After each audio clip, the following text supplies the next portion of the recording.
Yo, what's up? It's been a long time since y'all had both of us, for the intro. So I'm glad to have my Man, co-host I'm back finally with here, me, bro. man. I know I've been going through some stuff, man. You don't know, bro. But hey, happy to be back in the studio, man. Happy to be on the green box, back with you, man. That's right, man, bro. We got a great guest today, man. We got D Ajayi of O Kingdom Come, the author and creator of that comic All book right. series. Oh, Kingdom Come. Like, what you mean, like sword? Yeah, O Kingdom Come, like knights and round table, like No, bro. I castle don't and know, stuff like man. that. I got kind of like PTSD of it, What you and mean, bro? I got bad. Bro, I want my what? feelings like that, bro. I don't know, bro. I'm feeling Bro, PTSD you coming on. can't be I gotta serious, go, bro. bro. I'm You sorry. can't be I gotta serious go. right now, man. My bad, bro. For real, I can't fam. do it. No. For real, that's what you gonna do, man. Oh, come on, man. Hey, yeah, stick around, man. Bring him on, man. I don't know what this guy had going on, but hey, check this out. Welcome back to the hood. You already know what this is. This is chilling on a green box with Specks, Thompson, and the View. And once again, the View's not here. This time, I feel like he kind of got spooked. I said we had the creator of O Kingdom Come, and he just got the image of a knight. The one of his villains is a knight, and he just got spooked, and he just took off. So I don't know what the deal was with that, but he didn't want no parts of this interview. But thanks for coming on anyway, man. Okay, appreciate you. Thank you for having me. All right, tell people who you are before we Uh, start up. for sure. I'm D Ajayi. I'm a writer, creator, filmmaker, with Tell Our Own Tales. I'm writer, creator of O Kingdom Come. It's a graphic novel series, but I also do some films on the side. I've done like a couple of indie films, but right now my focus is on O Kingdom Come. So that's basically what's taken up the last year and a half of my time has been basically O Kingdom Come. Cool. That's what's up, man. That's what's up. Yeah. Well, like I said, man, glad you on, man. We've been interacting on social media for a minute, so Yes, glad sir. be face to face and get chit chat with you. For sure. Also learn more about you, Of as course. well, and so people are watching or listening to the show can learn about you and also support you with anything you Of do as course. well. Appreciate that. So starting the show off, I do this show. I do 4 different segments of icebreaker questions, so people can know more about you as a person rather than just you pushing your book or your whatever you do onto. For sure. So my first segment on my show is called Breaking It Down. Breaking And it since we're down. breaking it down, man, since we chill on the green box, I don't know if you're familiar with chill on the box when we were younger.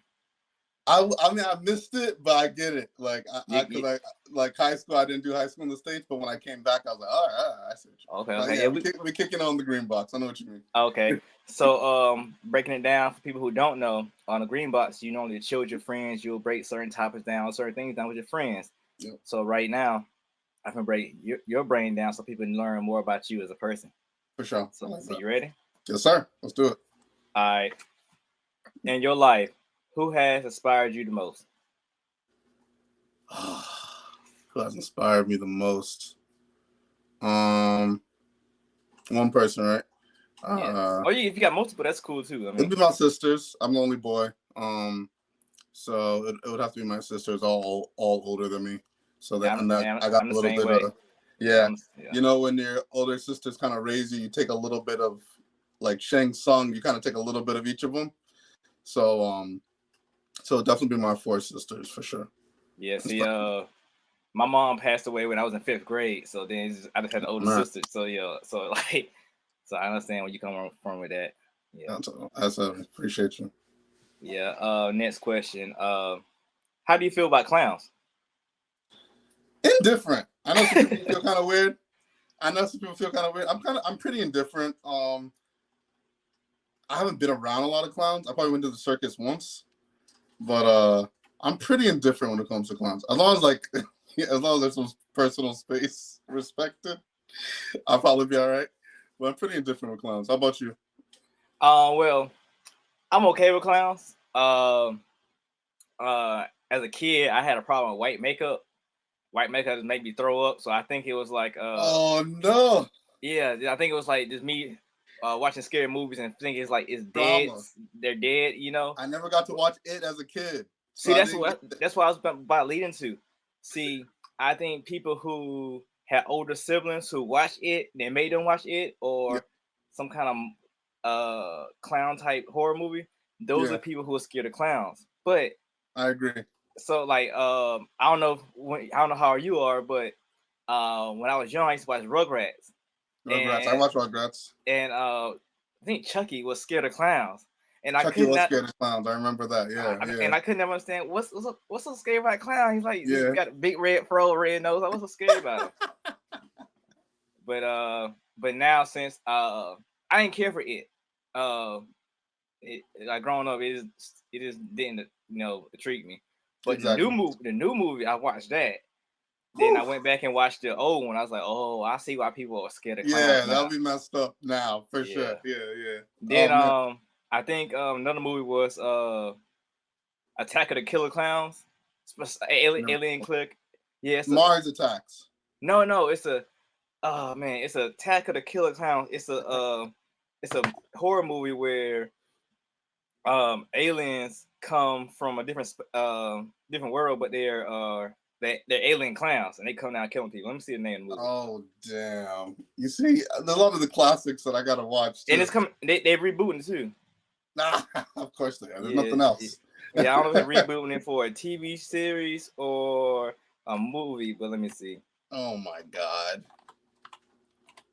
Yeah, let's see what I can find. The Attack. All right, the Killer Clowns from Outer Space. That's what it is. Killer Clowns from Outer Space. I'm saving that one. Yeah. So yeah, when I do the editing post video, I'll put it up so everybody can see what we're talking about. But yeah. Oh man. That's I gotta check that one out. Yeah, I should have shared it on my screen when I was talking about it, but I went straight to the phone. I forgot. No, I remember. I got a computer. Killer Clowns. Yeah, I got a computer right here. I could have screen shared. But yeah, that movie probably messed people up too, man. It probably did. I can imagine because even that new It, that shit was scary too. They killed it. Yeah, they did. But next question: if you had to eat one dish for the rest of the time, what meal would it be? Oh man, this is gonna be a deep cut. It's I'm from West Africa, so they got this dish that's it's called pounded yam, and it's I don't know what you can compare it to here. The closest thing I can compare it to is mashed potatoes, but It's yams though, right? So sweet potatoes. It's yams, but it's not sweet potatoes. I know they call sweet potatoes yams here. Oh, so it's different. So it looks like mashed potatoes, the same color, like it's like white like that, but it's way thicker. It's Is like it a vegetable? It's a root. It's a yam tuber. But it's super thick. You eat it with like a soup. It's ridiculous. I can't even explain it. Is it like fufu? It's like fufu, but it's like the patron of fufu. Like it's like it's the top. You don't like fufu is considered like everybody can kind of get it. You get like that's for like weddings and like ceremonies. Oh. Like you get pounded yam. Oh my god! And they pound it in a wooden. Traditionally, a lot of people they eat the powder version. It's not the same. So we got a West Indian restaurant up the street. So think I could get it from there? You can ask them. They might because a lot of our stuff's similar for sure. You can ask them. It's done in a wooden. They pound it in a wooden mortar until it's like smooth. It's amazing. I can't live without it. It's they call it an African restaurant, but like my fiance she's Haitian, so like okay. and also I'm creating a book based off a Haitian Japanese character. So I've been diving deep into the Haitian culture. So that's awesome. That's why I know about the Jamaicans, West Indians, Dominicans, and what they eat. So I'm looking at the menu. I was like, yeah, some of the stuff is African food, but some of the stuff is like Caribbean food as well. Caribbean food. Yeah, it's all similar, man. It's all similar. A lot of the stuff they eat, Jamaica. There's a meal in Jamaica that's the same as the one. It's all similar. It's all really similar. It just changed over time. You feel me? Same people. You just water in between us. Water. That's it. Water and time. All right. So hopefully, that was breaking it down. Hope people got a good feel from the people you inspired, to your love of clowns. Yeah. into food. Yeah, into food. But let's check that Attack of the Killer Clowns out. I'm gonna watch that one tomorrow. All right. Next we go to the next segment. It's called the back issues. You're in comics. I assume you're a comic book reader as well, so you're very familiar with back issues. So for people who don't know, back issues when you want to learn about a character's origin story. So like if you want to learn about the Hulk, you go into his back issues, learn about his origin stories. That's so right. right now, I think go to your back issues so people know about your origin story. Yeah. Okay. I like that. All right. So where are you from and what do you call your hood? That's tough. I was born in Miami, but I left when I was 9.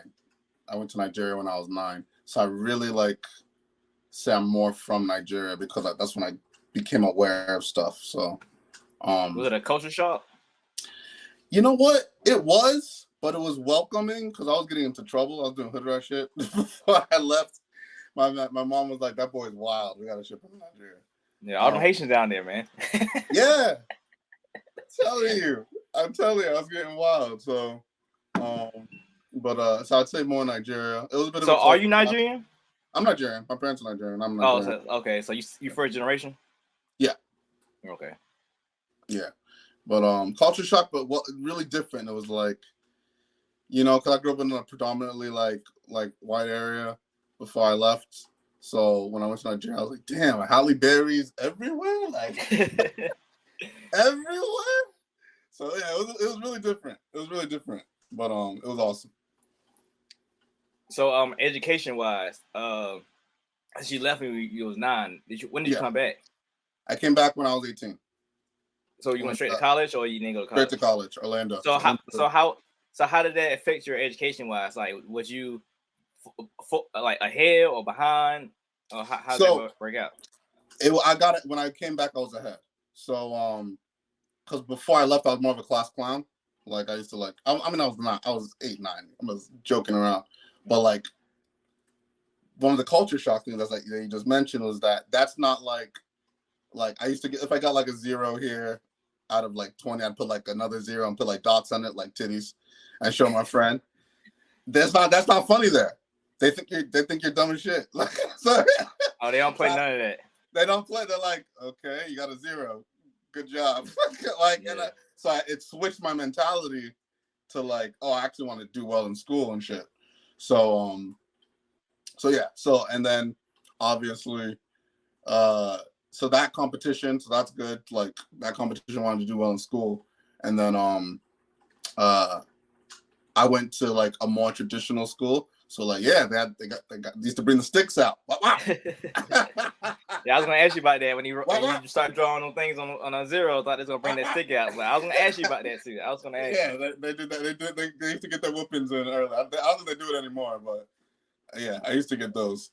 So yeah, I was definitely ahead when I got back. School was a breeze when I got back. So what language you had to speak over there?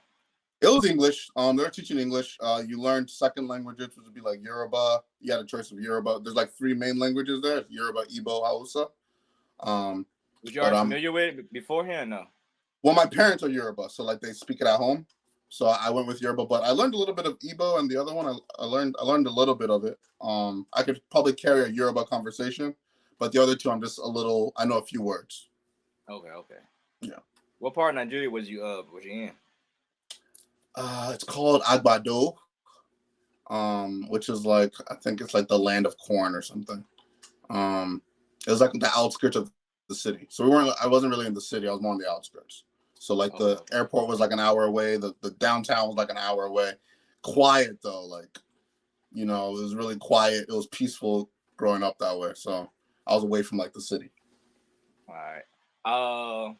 In my job, I recently I've been coming in more contact with more Nigerians, but this one is really stuck out to me. He could be my age, could be a little bit older. You can't really tell. but he said most Nigerians who come over here with money. Is that true or? Yeah, I'd have to agree. Not me. Yeah. Yeah. Because you got to think about it. It costs a lot to that whole process. The difference is, I'll tell you why he said that. Since I was born here, I'm a citizen. So I don't have to go through. I can come and go as I please. Those people that aren't citizens have to go through a lot of hoops, and it costs a lot of money to go through those hoops. So they typically have money. So that makes sense. That actually is very true. Because like I think he went from Nigeria to Dominican Republic, and from Dominican Republic he came here. That's different. Yeah, that's different. I never heard that. I wonder if that's an easier route to come, because I know like coming here, like there's always so many people coming. They turn a lot of people down. Well, just what I know from 21 Savage, it's part of the UK, so he probably went through the UK first. It was maybe easier to come here. Got a UK visa. Yeah, to come to the Dominican Republic. Yeah, they work that move. Yeah, that's smart as hell. Yeah, that's smart as hell. Interesting. Okay, I dig that. All right, what was your first music impact that had you? What song or artist had a big musical impact on you? That's a loaded question. I feel like I should say, cause I didn't really touch music till like I got back here, so it wasn't like around back there, or no, it was. I just wasn't really like. So I was 9, so I wasn't really listening to music when I was 9, and then I went straight into school, and then the people I was around. You know what? Eminem show was big. 50. The two big things in our school were when Eminem show dropped and when In the Club dropped. Those are two like massive moments in school. So I would say probably M. M was probably my first. But when I got here and I started looking at music myself, what resonated with me the most was probably J. Cole. Okay. Yeah. All right. That is a loaded question. Any of those in your top 5? You look disappointed. No, Eminem was like, yeah, I grew up being a big Eminem fan. Yeah. See, I'm a I don't know the term, but I'm a studier of music. So like, yeah. Even I interviewed another Nigerian creator. He's living in Nigeria, from Nigeria, and all that. Yeah. And I tricked the question on him. He said, "Oh yeah, I listened to Kendrick, Kanye West, and I heard the names he's naming. He named this that's all new stuff." So I hit him with, I was like, "Wait, but why you told me a whole bunch of American rappers? What about the Afro beats over there?" Yeah, he went that way. So with you, and you're from here, but you came in. Yeah. So I've been listening to this thing because about Kanye West. Kanye West brought in a whole new movement of rappers. That's so true. Before is a whole bunch of gangster rapping, you kill this, you kill that, that's to sell dope. But Kanye West brought in a different kind of struggle. That's for different kind of people, which that's branched off the little J. Cole's, Kendrick's, Lupe's, and people like that. So so while you saying that, I mean, you're from Nigeria, so you didn't have the same. I always tell people, because we always get into the Kanye arguments all the time. Like, I'm like, y'all need to throw that man away. But I missed his rise. So like the rise, and I from what I'm hearing, the way he rose from like, everybody was kind of from the mixtapes, late registration. It's very similar to what I experienced when Cole was rising. So like I can imagine if I was here when I think because Kanye that was 02, 04. It's something, but it's before then, because like he was making the beats with Jay-Z. He was producing, yeah. So Jay-Z was bringing him out of stage, so you already knew the name and knew this guy was sampling. He was getting a whole bunch of flack for sampling. He got the red carpet treatment. That man got rolled out. Nah, man, watch the movie on Netflix. I'm gonna watch it. What's it called again? I don't know. Yeah, I'll look it up. Genius. Is it Genius? I think it's spelled like genius. Yeah, but it's really genius. Yeah, it's really genius though.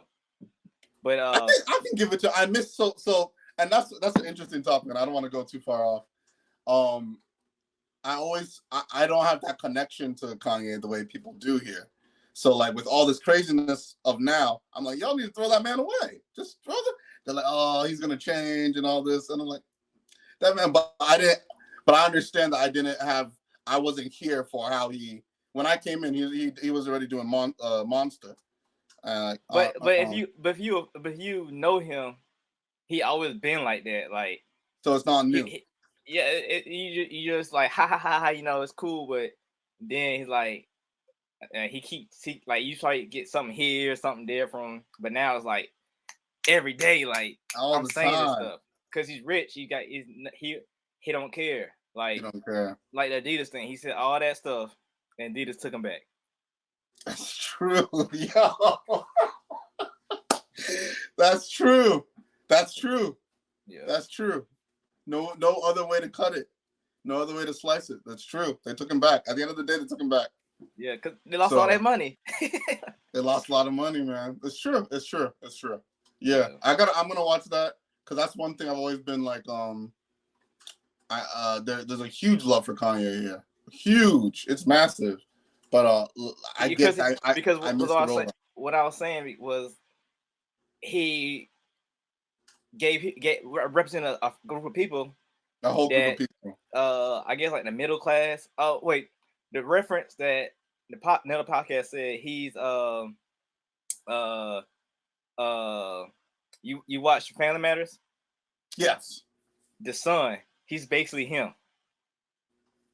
Middle class, you know, grew up in a urban area, but not hood, you know, just straight area. He Which is represents interesting because his dad was a Black Panther. Huh?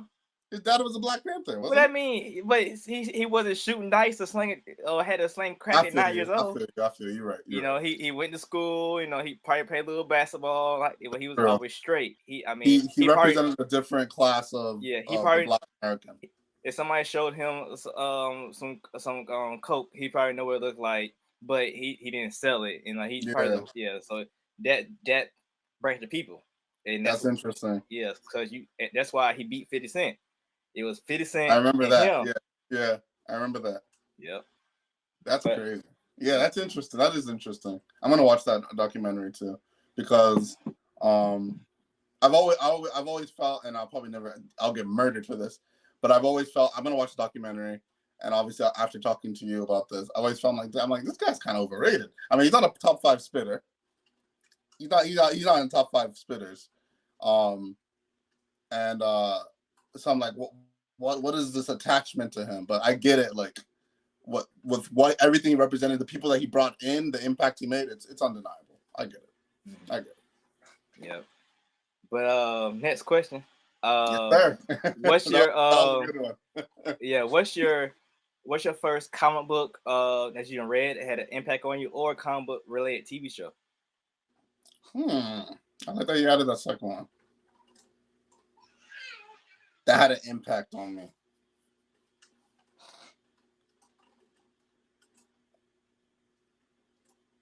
That had an impact on me. Oh yeah, because you was over there, so you missed a lot of stuff. Nah, I missed the comic era too until I got back here. So I want to say something pretty recent, just because I thought the show was really well done. I love Cloak and Dagger. Really? Never gave her time of day. Oh man. I love what they did with Cloak and Dagger. I don't know the source material as well. There's no source material. There is none. But what they did with Cloak, they're like D-list characters. Like, do you read comics? I read comics. So more indies.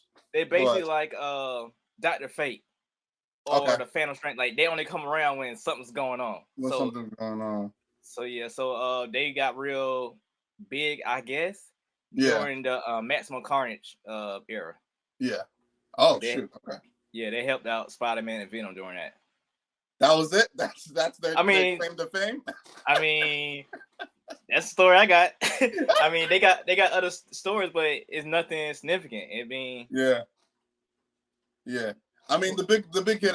I like what they did with that story, and they subverted a lot of expectations. Like, oh, here we go. This brother's gonna, get with Dagger, which he probably was gonna get with Dagger eventually. But I like that they were playing with some other stuff. There was a lot of stuff about like who's a villain in the show? Like was he even a main Marvel villain? There wasn't a main Marvel villain. It was like they were fighting the man. Basically. Yeah, see what I mean? Like that's how little. I see what you're saying. Man, if I had to go, obviously it'd be Daredevil then. It's gotta be Daredevil. It ought to be Daredevil. From the show or from the show. Okay. From the show. For the first comic I remember reading, that I was like, oh, this is pretty cool. Was Teenage Mutant Ninja Turtles. So, I would have to pick Daredevil for sure. So you missed like I missed a lot. Batman animated series, the X-Men No, on Fox. I caught that. No, oh, you said TV show. I didn't think cartoons. Yeah, it would have to be an animated series. Oh man. Okay. I don't know if I'd put over Batman Beyond. Yeah. Batman animated series, because Batman animated series encapsulated Justice League and the Superman animated series. They used to cross over all the time. Yeah, I'd give it Batman. Spider-Man a close second. I'd give it to Batman. Yeah. Okay. For sure. I'm about to say, dang, you missed that too. Like, I caught that. I caught the tail end of that. I think that was like 98. So I caught the tail end of that. I caught Batman animation, Superman animation. X-Men I kind of caught, but I found it hard to follow at my age. because the episodes was out of whack. They were super out of whack. I'm like, this isn't even in order. What's going on? Yeah, they had Morph, is he alive or dead? What's going on? Yeah, they had the same issue as Voltron. I don't know if you ever watched Voltron. I watched Voltron. Voltron was big in Nigeria too. So the old Voltron was completely out of whack. Just like Cowboy Bebop was same way.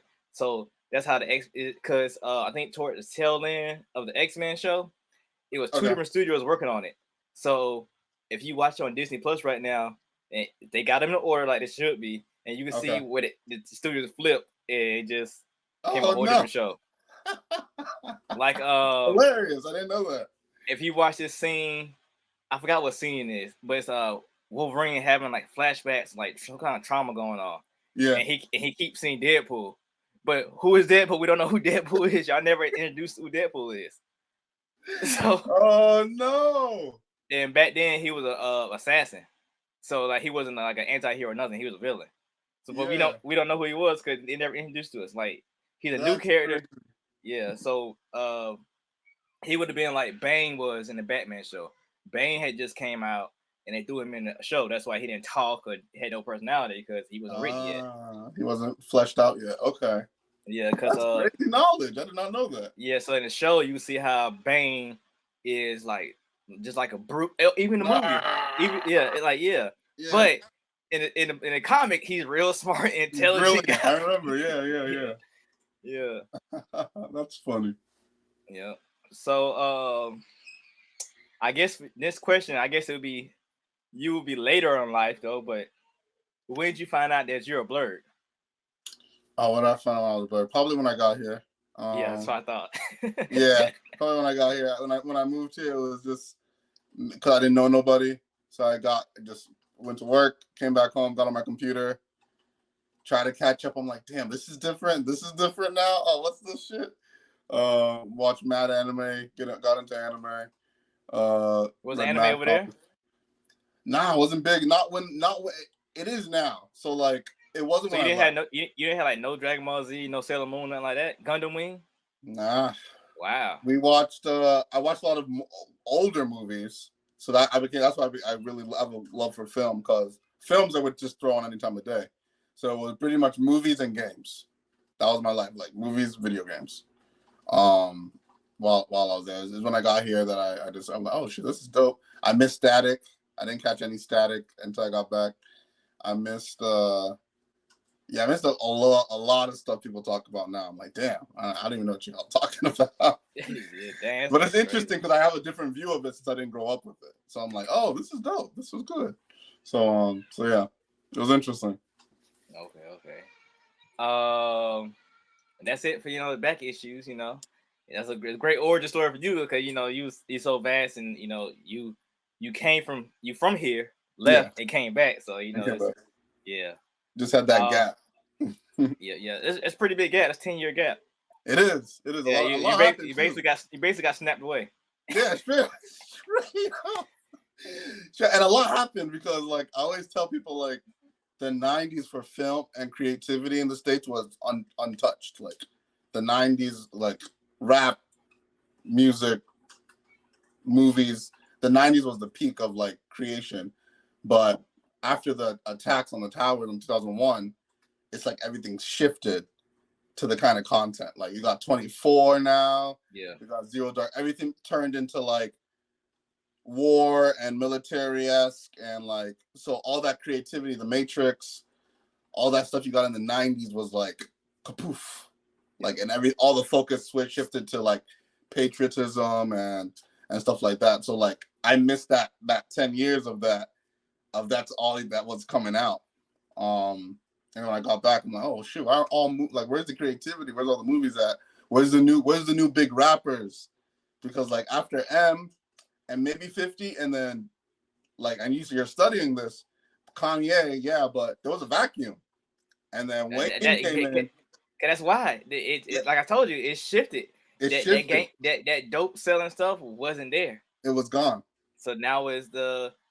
And then Kanye, Wayne came in and held it down for like a decade. And then you got Drake. Then we got Drake. And Drake is the son of Kanye. Drake is the son of Kanye. That's true. Straight up. Crazy. Yep. It's really crazy. Yep. But to my next thing, we can go into hotkeys, you know. Hotkeys, okay. Oh yeah. So that's a double meaning term, you know. In music, DJs have this button on a turntable they'll press, which is a hotkey. With is like a special part of a song they want to keep bringing back, or a song they want to trigger at right moment, during the club, so everybody get a hype.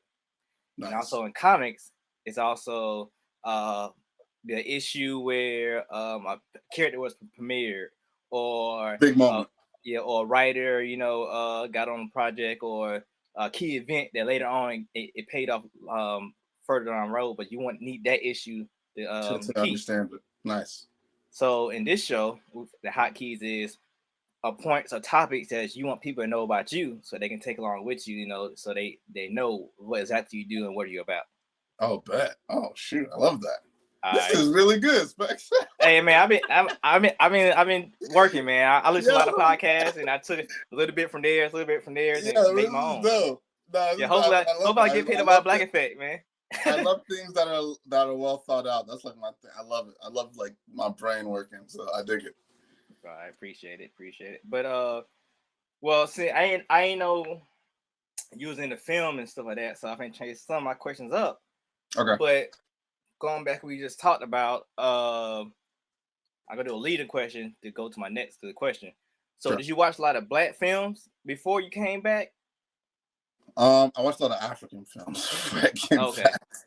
All right. So, because my question was, so you are in films, and you did say before we got to this section that the creativity changed. Yeah. So in my eyes, before that time, I guess you was right by September 11th. There was a lot of Black films. You got The Wood, you got Boys in the Hood, you got Juice, you got all that stuff. True. Now they're gone. Or just that's a good point. Not seen like that. That's a good point. What do you think happened? We got hit hard too. Yeah, we got hit hard too for sure. So as you say, you did a lot of indie films. I don't know where you placed them at or whatever, but do you feel like there's a more reemergence in Tubi and stuff like that? I think so. I think so too, and I think that that's a really good question. I think that's exactly what's happening. I think with Tubi and even just people putting that stuff on YouTube, it took the creativity and like people started taking charge of it. Like, oh, I wanna see something like this. So there's way more variance of the kind of stuff, because like Menace to Society, Juice, it still kind of went kind of violent, like what ended up happening. But I think with I guess Stars too. I guess Stars put a lot of Black shows out too. Stars. Yeah, they do. Stars is where Power is at, right? Yeah. Yeah, I mean, 50 owns half the Black shows on Stars. Yeah, but I think before him, it was Martin. Martin's doing a lot of comedy stuff. Ooh, okay. Yeah. That's a good catch. I mean, even Singleton passing away too was a big one. John Singleton was a part of a lot of those movies. He was. But him passing away too. But that's a good point. That there was a huge shift coming into the 2000s of Black films. That's a good point. Wow. That's heavy. I'm gonna be thinking on that one for a while. Mm-hmm. So that's heavy. So in doing what kind of films do you produce? So I've done one official feature, and it's about a father trying to reconnect. I have my daughter, a father trying to reconnect with his daughter. So that was more of a drama. So I always write. You know, my sister does films in Nigeria, and I'd always like write like to get her validation. You know how you're trying to impress your older sister. But I'd always like write a story and like, hey, what do you think of this? Oh man, that's really good. I just don't have 200 million to give you to shoot it. I'm like, oh. So I just tried to write something a lot smaller, like that's more like intimate. And I sent it to her. She's like, yo, this is beautiful that we should shoot this. I'm like, what do you mean? Like NASA? Yeah, let's get this together and shoot this. So we shot it in like a few days because it wasn't too intensive. It's like a family drama. And that's my first one. That was really good. It's called A Fatherhood Tale. So it was gonna be fatherhood, and then Kevin Hart decided to drop around the same time I was shooting. Oh man, I was mad as hell. Yeah, I got the same thing happen to me. I'm currently writing a firefighter story. Okay. So I mean, it's written like, I mean, it's done. It's ready to go. Rough like draft. I wrote it. I wrote it like I wrote it like it's right here, like it's written. Oh, that's awesome. But I'm converting it over to a light novel form. But like, I like that. Halfway in, Fire Force drops. Oh, and I'm like, what? Bro, that has happened to me at least 3 times. My first film I ever wrote when I was like 11 was a freaking it was like a gritty underground, like it's a sport. It was a new sport, but it was like futuristic, and they're like kind of like back alley deals about it, like about the sport. And they were on rollerblades and they were throwing like a ball around. And I kid you not, I wrote this thing. I lost the book, but I was in Nigeria, so it couldn't have gotten here. But I was walking by the TV and I see the rollerball trailer, and I'm like, what the fuck? What the fuck is this? Mad as hell. Yeah, that happened to me 3 times. Whenever I'm writing something, there was a second time it happened. I'm trying to remember what show came out. I think it was The Covenant. Yeah, I wanted to use the term The Covenant. The thing I wrote for, I'm going to keep. I didn't need a better name, but it was going to be called The Covenant. And then there was a show, there was a movie here, The Covenant. Yeah, I had changed my name too. I had Fire Force, so I had changed it to Fire Brigade 0. That's still dope. That's still fire. Well, yeah, The Covenant I was gonna do for this one, but there was a Covenant thing that came out about some guys in a cult.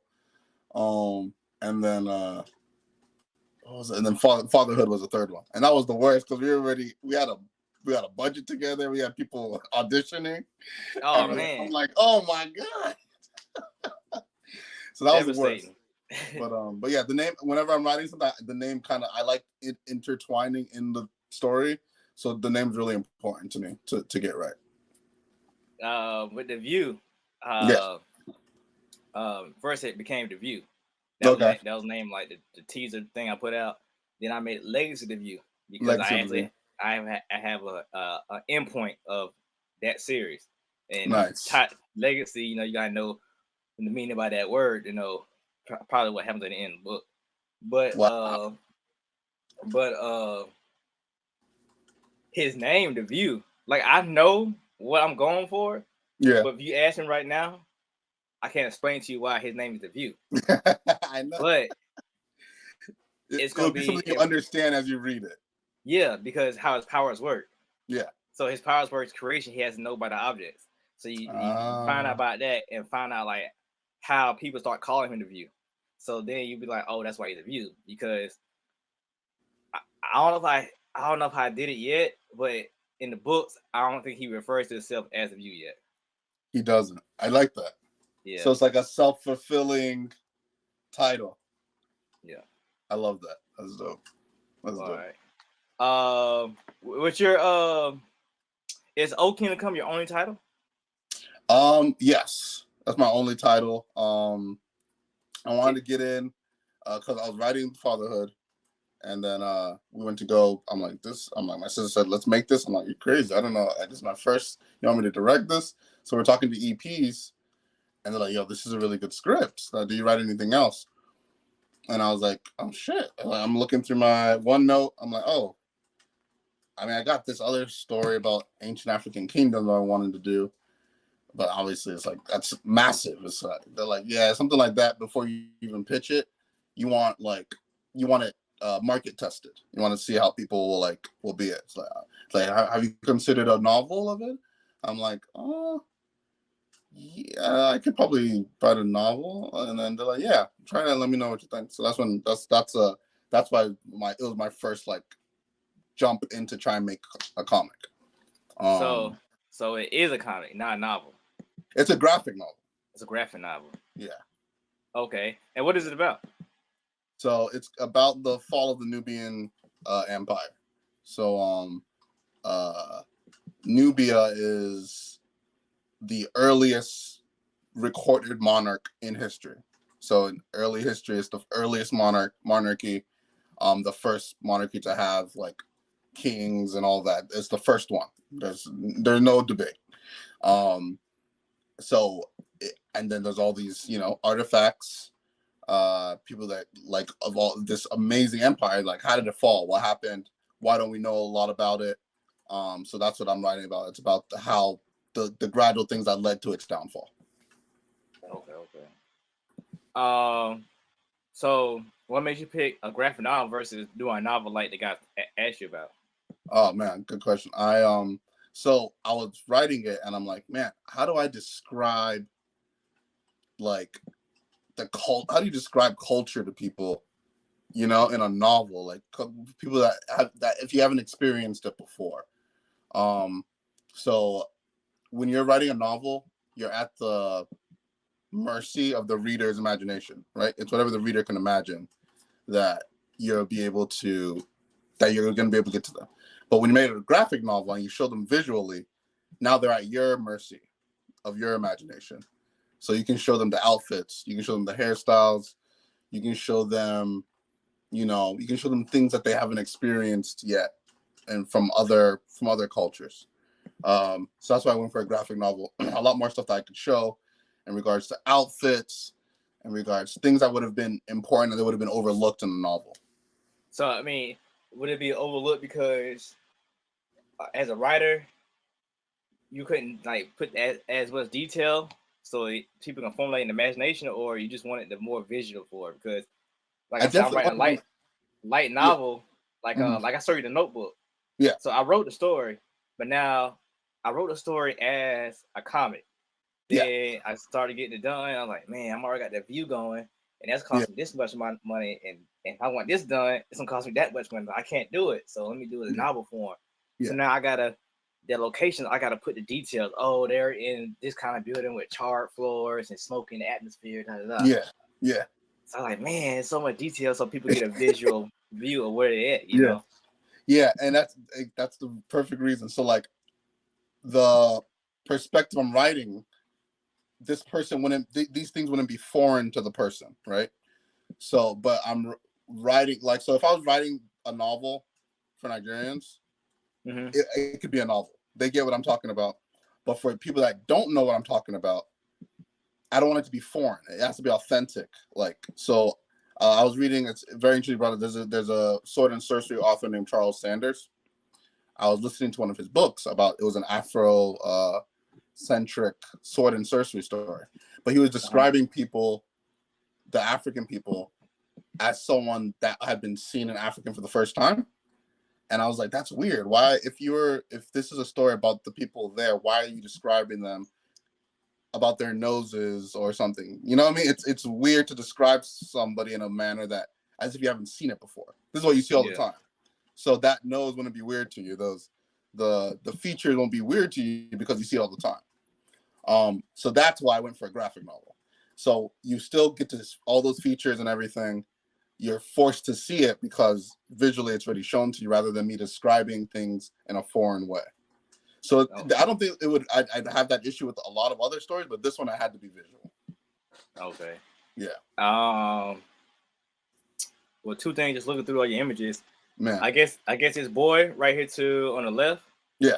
I guess he grows up. He grows up, yes. Yeah. So in the slide I seen earlier, he looked like King the Conqueror a little bit. So I keep getting that, bro. I keep getting that. Yeah. But I got that, especially when I was doing my Kickstarter. To like look, and this was before Jonathan Major was even announced as King, bro. Because so I'm like, why are you seeing? I'm like, shoot. I'm like, but that says a lot. And I someone made a comment like, oh, it looks like King. I'm like, that just tells me that we need more views of, African king. How that you don't really see that kind of crown. That's a Nubian crown. So we need more images of that. It was actually stolen, stolen, but they used his concept. Yep. I don't know. Was Olmec. Yep. And the Olmecs look very close to the Sentinels too. There's a lot. Yep. Yeah. There's a lot of stuff that was borrowed. Yeah. There's a lot of stuff that was borrowed, but that was that's one of the best parts of writing all this story is I've been able to dive. I'm like, damn, they stole that too. Like just the further I dig, I'm like, damn, they stole that too. So yeah, it's been great. It's one of the most fulfilling things I've written. Just knowing you from social media, I always thought you wrote a novel by the cover of your book. So why you chose to have a cover that looks like a novel versus a typical graphic novel? I'm learning that. I'm learning that too. Somebody when I released the book, Peta Comics, they have allowed you. They have a comic place like, this is really good. I want to distribute, but can we get a more live cover? I'm like, oh, what do you mean by that? He's like, yeah, you want something that really pops up. I'm like, oh, this is what people have been telling me about the cover. But it was really, I got to find a balance because I like the imagery. It's so important to the story, the imagery of what's there. So I'm trying to find a balance without doing the movie cover thing. So I got to find a balance. He's like, send me some covers and we'll pick which one to put on it. But yeah, it's a graphic novel. It reads like a novel. So yeah, okay. It reads like a novel, but it's a graphic novel. It's definitely a graphic novel. It's 132 pages. So okay, yeah. I'll say look at the Sandman graphic novels. Mm-hmm. That'll probably give you some inspiration. Yeah, but I mean, I don't think you had to do too much though. You probably maybe just make the stuff that's going on a little bit bigger. Yeah, like zoomed in, maybe. Maybe, yeah. Because I mean, it's not bad, but they probably complain because it's probably a lot of dead space in your cover. That's probably what they're complaining about. Yeah. Yeah, but I mean, like your book one cover, right? Like you got the moons going across, and you got the spears coming out of the guy. Yeah. And maybe he was like bigger a little bit, like the God of War cover, and the spears coming out like that. It's still the same imagery, but he's a little bit bigger, Okay. Yeah, something like that probably change. But see, that's a minor change, so Yeah. I'll take a look. I'll try it. I'll definitely try it. I'm always open to switching it up for that. Yeah. Mm-hmm. The look we talked about it. Okay, what in a recent post, we've been talking or whatever. You comment about people doing too many superhero as stories, whatever. So why did you refrain from those superhero story, or why you think people shouldn't do superhero stories because it's oversaturated? I guess. Woo, trying to get I got a rebuttal for you because one of my yours is very different. Well, I don't call my book a superhero story. Like, if it had to be anything, you did what we're talking about. Well, you completely you reformed the meaning of that genre. So, and we get into this all the time on Dion's podcast. The thing is, so one, it's saturated. I don't got to tell you that. One, it's saturated. But we're talking about how, like, what the Japanese did with manga, right? So America had all these superheroes, and they did their own kind of a whole new hero journey with manga. It's completely different. But the main thing is that it is saturated, and that we're already moving through an era of deconstruction. The Boys, Invincible, these are more topics about the deconstruction of that regular superhero journey. Kid in high school, he gets bit by something, he becomes a superhero. Oh, but I'm in high school. That they deconstructed that. So when you're already deconstructing something, it's kind of like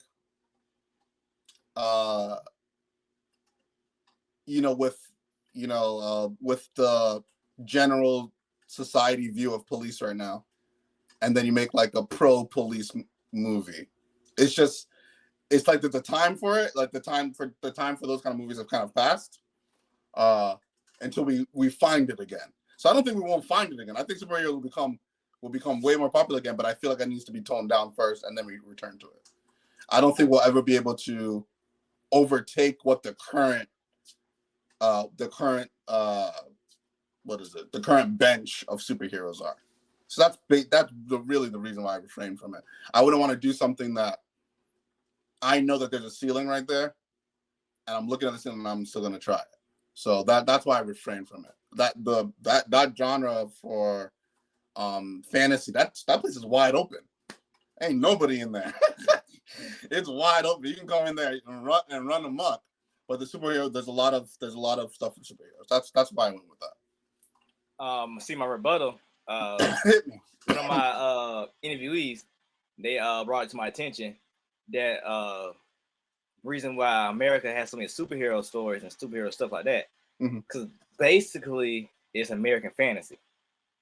Okay, I can see that. In Ireland, you got the Vikings. In England, you got the Knights, and in Japan, you got the ninjas. And so on and so on. Okay. We had the Cowboys and Indians, but that's too many terms. Problematic. Yeah. So at the same time, when the Cowboys and Indians were dying out, you had the superhero stories. You had its place. Yeah, you had the Green Hornets, you had the Captain Americas, you had the Dick Tracy, stuff like that. Okay. So I can see that. Over 100 years of that. That's true. Japan's not making a Superman story. Nope. They're making a Sun Wukong story. Yeah. So it's true. now they look in America. You wait, just break it down easy. You watch anime. Look, not as much as before, but look how they represent America in My Hero. I haven't seen My Hero. You haven't seen My Hero? Oh man, they make it so. They make fun of him? No, okay. So the main, is he the main? He's not the main character. He's like the mentor character, but All Might. Okay. They say he's Japanese, but he looks like Giant Bravo. But all his moves are United States. Oklahoma Smash, something punch, Elmo House, punch like that. Because his mentor was American. Okay. And I guess he might have went overseas to do college or whatever, but that's that. So if you didn't know he was Japanese, like you watched it in the English dub, you don't know that he's Japanese. You think he's American. Yeah. Now, new episode came on today, but episode before, I guess she would be an episode today. The American superhero, like each country has their own number one superhero. Oh shoot! And the number one superhero of America's come in, and it's like Major Glory from a Dexter Lab, like got the cape, but it's like the American flag. She's standing on top of a Black Hawk, not Black Hawk, is it a Black Hawk? One of those stealth planes. I can't think of the name of it. I think Black Hawk's accurate. The triangle planes. Yeah, isn't it a Black Hawk? I can't remember what it is. Go with Black Hawk. Stand on top of and the superhero stands flying across Japan. Like that's dope. Because they think it's very prideful. Red, white, and blue. Superman. All our heroes, Captain America is that color. Even Spider-Man. It's true.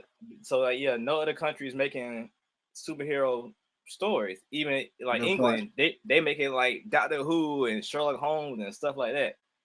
That's a good point. Yeah. That's a good point. I like that.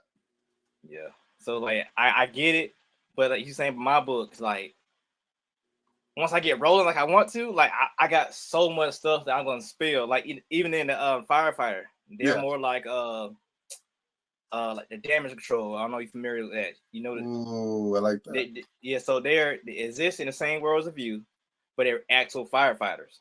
But That's hard. That's hard. Yeah, and That's two hard. of them is a prequel story, but two of them gets powers. One gets fire powers, one gets water powers. Because fire, so it's cliche, so I did it. But it's a prequel story because I made it because how can I say it without being racist? But let it go. Let it go. In most blacks movies with the main character is a black guy, there's a white savior in it. It always save you. And Hancock would be the great one. I mean, any Will Smith movie got it. Like I go on with Will Smith movies. Will Smith movies got so much recurring themes in it, but just go on different tangent. Will Smith always got an animal in his movies. He always got some white female that's his foil every time. Every movie, don't matter. Anyone you think of is a white female and is an animal. Don't matter. Bad Boys? White female. White female. Okay, it's either or. Okay, yeah.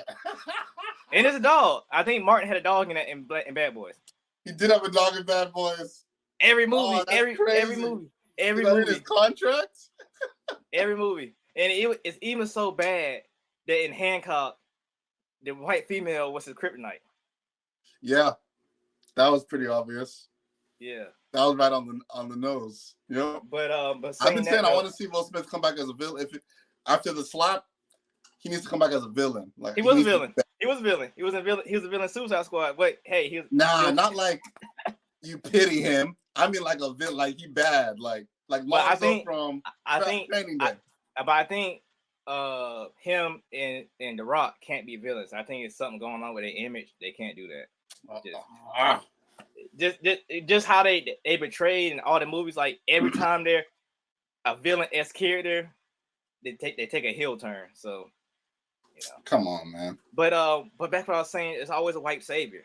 So with the View being a reluctant hero, that white savior got to come, and that's the firefighter character. He wants to be the View's mentor to make him a hero, but he's such a scumbag and whatever. Like he takes money for being a hero. He has sex with all the females and stuff like that.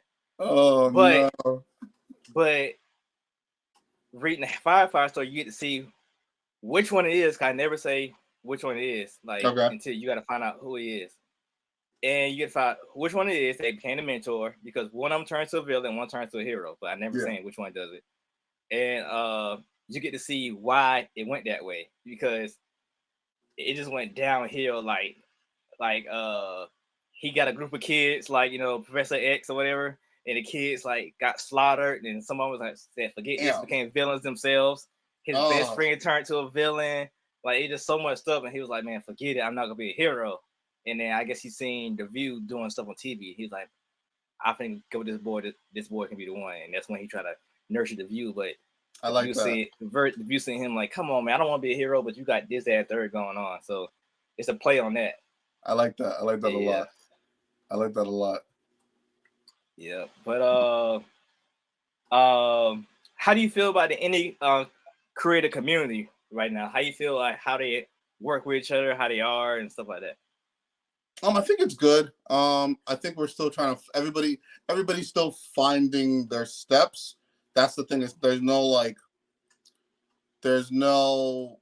and that's good. There's no one way that everybody's doing. There's a multiple people doing things different ways. So I think since everyone's finding their steps, it's harder for anyone to just be in there for support and let me this is how you do this, this is how you do this. since everyone's still finding their steps. Everyone's kind of still finding their own path to speak on anybody else's path. So it's young, I would say. The indie community that I've found it's still pretty young. It's not faceted yet. We got John Jennings. He just wrote on that Silver Surfer spinoff, and then that's like writing for DC. And then you got like people that are like making a lot of money on their Kickstarters. That's like Black Sands, and then there's like who's the other guy? I think Niobe. They make a lot of money on their Kickstarters, but they got a lot of like Hollywood connections. So like everyone's doing it in different way. Godhood, they don't make as much as those guys, but they're like already everywhere. So like everyone's doing it so many different ways. It's almost like which one, which way, what is the way? So like everyone, it's still being figured out. That's why I like to see that being figured out. But it's good. It's really good. You can find some really good people there, good gems. There's a lot of good data. I like looking at data and like analyzing. Okay, so this is probably So like, and I use that to see what the best way to go. But yeah, it's pretty good. It's pretty good so far. Yeah, it's a lot better than technology. Yeah, speaking of data, I wasn't. It took me a while to jump on TikTok. Once I jumped on TikTok, I made like a video, kind of went viral, and it brought most of my followers. That's amazing. So beforehand, first campaign, friends and family, they funded me, whatever. Yeah. Second campaign flop, remarketed. Third one, had a lot of white supporters for my second book. Yeah, because my marketing, I don't say, hey, he's a black superhero, blah blah blah. No, you don't have to. I don't do none of that. You don't have to. It's a superhero book. So people just join him in general. Yeah. So when I got on TikTok, two things happened. A, TikTok assumed I'm a Muslim because I'm there with the shirt on, the mask. So I get a lot of Muslim stuff. I get the black Muslims and the Saudi Arabian ones. Yeah, I get both stuff on my feed. It's crazy. I get super pro black stuff. But that's amazing. At the same time, people came at me because of that. Like, why you got a t-shirt as a hijab and stuff like that? And I rebuttal back to them, and which gave me more and more traction. Yo, I just remembered the views costume. Oh no. Yeah. So with that happening, I got a lot of black supporters. People actually buying the book that was black. And so now on TikTok, once you hit a certain number of followers, you can look where everybody come from and everything. I'm like, wow, that's crazy because it's a whole complete 360. It was buying my comic. So that's crazy. Yeah. That's well done. That's an amazing story. Yeah, they came at me hard by the hijab, man. Like hard. I just found out how to have me interview in the same room. So now I'm gonna have to do a tutorial video for people how to put the t-shirt in their head to make the mask. That's awesome, bro. That's awesome. I just caught this everywhere, man. It's so bad. People's caught like I just started using a voice in the videos. I was using the AI voice. Okay. And so many people saying, "Good job, sis." All that stuff. I'm like, cause it's a hijab. Women wear the hijab. That's right. I'm like, hey, like, am I'm a stud or something? Like what's? I know I can tell. Like, that is you keep that story. That's the best story ever. Yeah, man. It's that's funny. Incredible. That's incredible. Yeah, but that's the end of the hot keys, man. I can move on to the last segment of the show. Oh man, it's digging in the crates. You missed this point of life, because you was overseas, but it's two-part term, digging the crates for DJs or music lovers.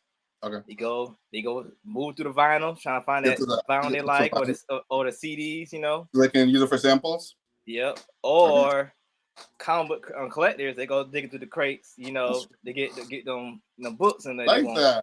It's cohesive. I dig it. Yeah. See. So right now, if digging crates with you, the ask you a question, just something like a Nobel Peace Prize question, so people Sure. can take it with you, like, okay, for final show, this is what he said, and okay, I can see him really doing it.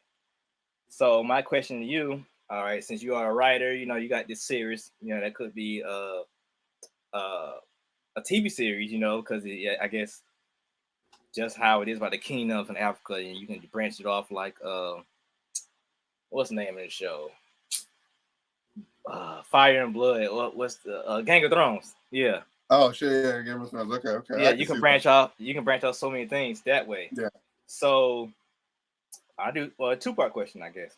So you book wise, would you rather be an Oprah pick, Barnes Nobles, whatever they got, New York bestseller or bestseller on Amazon? New York bestseller. New York, why? That carries more weight than the other three. Did the Oprah one too? Yeah. New York bestseller will get me like. New York bestseller will get you. Yo, wait a minute, because the Oprah can make you a New York bestseller. Oh man, Oprah. You did Oprah. Oprah, yeah, Oprah, because she can make you a bestseller. Yeah. Okay. So go Oprah. All right, once you become that bestseller or whatever, Mm-hmm.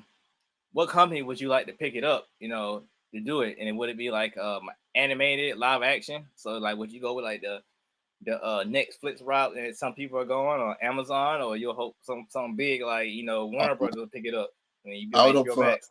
I'd hope for HBO. HBO. I'd hope for HBO. They I mean they have the best like track record.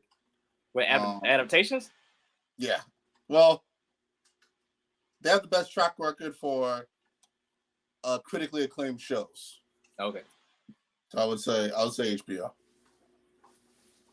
See, what was Sopranos on? That Showtime? So Sopranos, Showtime was hitting different during Yeah. Sopranos. So like I think I'm more the Showtime thing. I mean, only time I really watched, and that could be Showtime too, was The Wire. That's probably the only one I really went HBO for. But that might have been Showtime too. But other than The Wire, I think I was just Showtime in it. Man, Showtime. I'm trying to see what was it. What Showtime had. I remember Showtime was running the game for a minute, but after The Sopranos and you got Dexter and Dexter, what happened after Dexter? They haven't had a hit since Dexter. They had something. What's Curb Your Enthusiasm? Is that Showtime?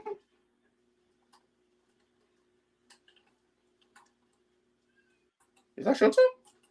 I don't know. Let me see. Curb Your Enthusiasm. I think it is Showtime. No, it ain't coming up. Oh, they had the Tudors. They had the Tudors, but that was before. That was before. I mean, since yeah, they got Shameless. Shameless. All right. Yeah, and they had all the rest of them. Man, I don't really care too much about Shameless. Yeah, all the rest of them. I don't know. Californication. That was before too. I told you they had the game on lock. Yeah. Like Californication, Shameless, Sopranos, Nurse Jackie, I think. Dexter, that had it on lock for like a while, but after I don't know what they've had. I don't know what they've had recent. They got Ray Donovan, but in the Homeland, but I don't hear nobody talking about it. Yeah, ain't nobody talking about Homeland. Yeah. But yeah, Stars picked up right where they left off though. Stars been hitting it though. Yeah. Stars had the Spartacus and American Gods. Different. Yeah, American Gods. Yeah, all American that stuff. Gods. Yeah. Damn. Good time for TV that time, man. Yeah, man. But hey, man, that's the end of the show. Hope everybody enjoyed it. I did. Yeah, great topics, great discussions. Where can people find your book and some of your works at? All right. On all socials is O Kingdom Come, and then the book's on okingdomcome.com. Okay. Get you a copy. Can I check out any of your film work? It's on tellerontales.com. It's not released. We're trying to pitch it to see who will pick it up. Put it in Sundance or something. Okay. South by Southwest too. South by Southwest. That's good. You see, you already know. So depending on how it would do there, then you can see what happens with that. It's like an hour feature. So. Okay. All right, man. That's it. The show, man. Thanks for coming Appreciate you. Thank you. Thank y'all for listening and whatnot, man. My co-host, he was here at first, now he left, but I guess D Ajayi, O Kingdom Come, the creator of that, he great dude. Learned a lot about him. Me and him interacted a lot, in the past, and great dude. If you want to follow him, make sure y'all follow him and give his projects. Check him out, man. And if you want to read my co-host, books, go to legacyview.com or follow him at legacyview. If you want to follow me, it's at Specks706 on all social media. And if you want to be on our show, just look us up, Chill on the Green Box, or email us at chillongreenbox@gmail.com. Hey, y'all done? Y'all good? Y'all good? You keep on coming back. Yeah. For real, bro? Man, let's go ahead and close it. Green Box, Specks, Thompson, and the View.